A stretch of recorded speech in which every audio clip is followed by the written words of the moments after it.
3 दिन से बराबर दे रहा है हिंदुस्तान चैनल पर और इंडिया टीवी पर, आप देख रहे होंगे। अरे 2-4 दिन कलियाचक में तकरीरें क्या कर दी।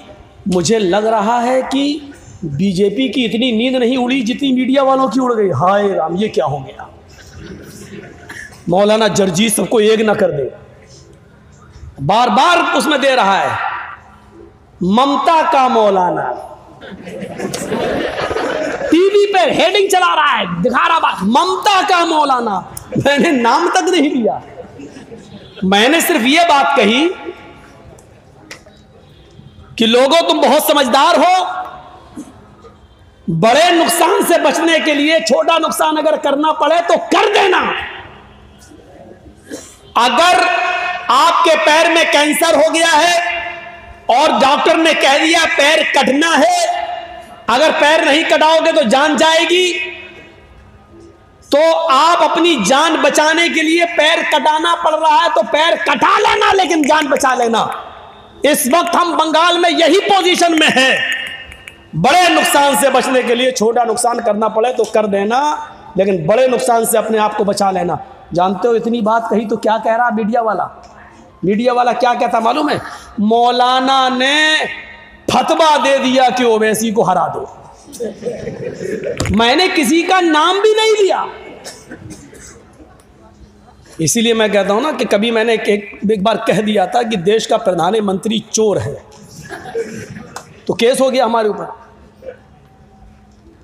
तो जब कटघरे में खड़े हुए तो सरकारी वकील बहुत हुज्जत करने लगा।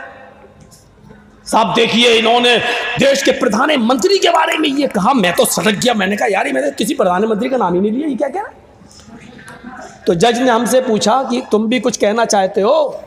मैंने कहा जज साहब मेरे पास वो वीडियो मौजूद है, आप सुन लीजिए। उसको सुनाया, उसने बार बार सुना। मैंने कहा मैंने ये कहा है कि देश का प्रधानमंत्री चोर है, लेकिन ये नहीं कहा कि हिंदुस्तान का चोर है, कि पाकिस्तान का चोर है, कि नागालैंड लंका का चोर है, कि सऊदीया का चोर है, कि अमेरिका का। मैंने ये नहीं कहा, और ये अपनी तरफ से कह रहा है कि देश के भारत के प्रधानमंत्री को चोर। तो जज मुस्कुरा रहा है, मुस्कुरा के कह रहा है सरकारी वकील को डांटा, अरे कहाँ इन्होंने, जो तुम नाम ले रहे हो देश के, कहाँ इन्होंने देश के प्रधानमंत्री को। द बेल इज ग्रांटेड, वहीं से बेल दे दिया।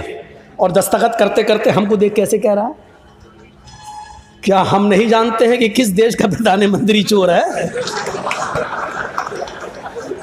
देखिए कह रहा है कि हम नहीं जानते हैं कि किस देश का प्रधानमंत्री चोर है, हमको आप बेवकूफ़ समझ रहे हैं। मैंने कहा साहब हम आपको कैसे बेवकूफ़ समझ सकते हैं? ये कैसे बेवकूफ़ लोग हैं जो बताओ हमने जो चीज़ कही नहीं उसको पेश कर रहे हैं कोर्ट में।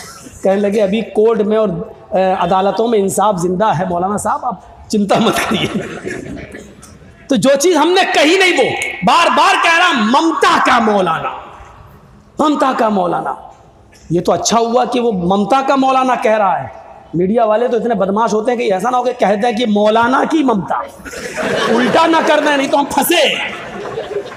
इनकी खोपड़ी बड़ी खराब है, ये कब क्या कह दें ये।